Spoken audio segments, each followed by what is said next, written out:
1 Samuel chapter 13. Saul reigned 1 year, and when he had reigned 2 years over Israel, Saul chose him 3,000 men of Israel, whereof 2,000 were with Saul in Michmash, and in Mount Bethel, and 1,000 were with Jonathan in Gibeah of Benjamin, and the rest of the people group he sent every man to his tent. Jonathan struck the garrison of the Philistines that was in Gibeah, and the Philistines heard of it, and Saul blew the trumpet throughout all the land, saying, Let the Hebrews hear. All Israel heard say that Saul had struck a garrison of the Philistines, and that Israel also was had an abomination with the Philistines.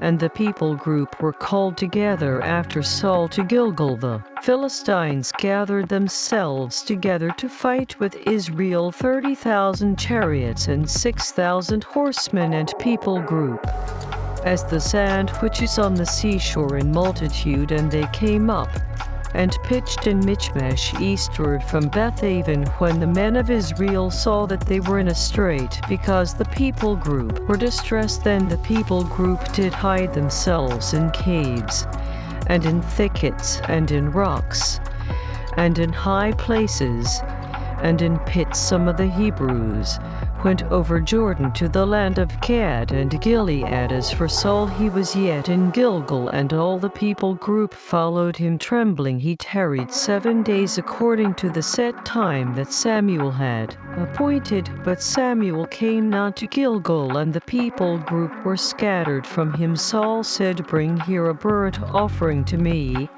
and peace offerings.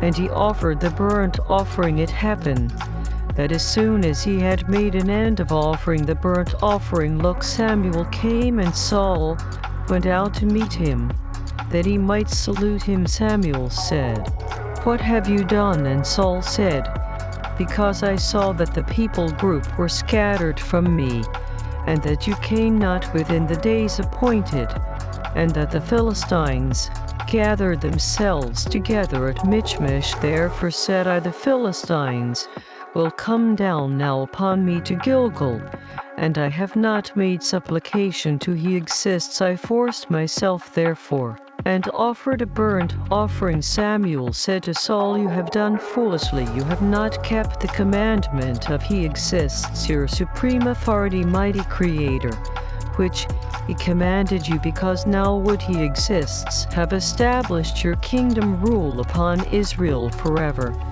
But now your kingdom rule will not continue. He exists has sought him a man after his own inner thinking center, and he exists has commanded him to be captain over his people group.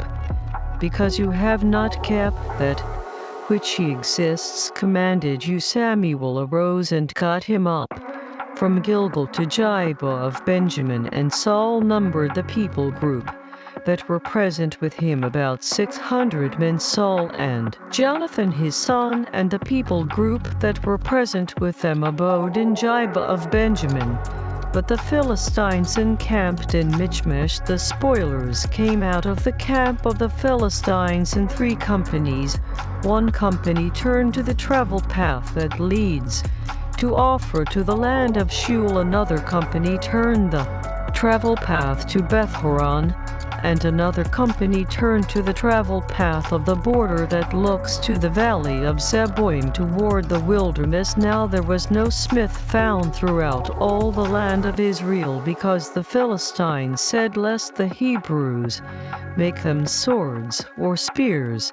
But all the Israelites went down to the Philistines to sharpen every man his share, and his coulter, and his axe, and his mattock. Yet they had a file for the mattocks, and for the coulters, and for the forks, and for the axes, and to sharpen the goads. So it happened in the day of battle, that there was neither sword nor spear found in the hand of any of the people group that were with Saul and Jonathan. But with Saul and with Jonathan his son was there found. The garrison of the Philistines went out to the passage of Michmash.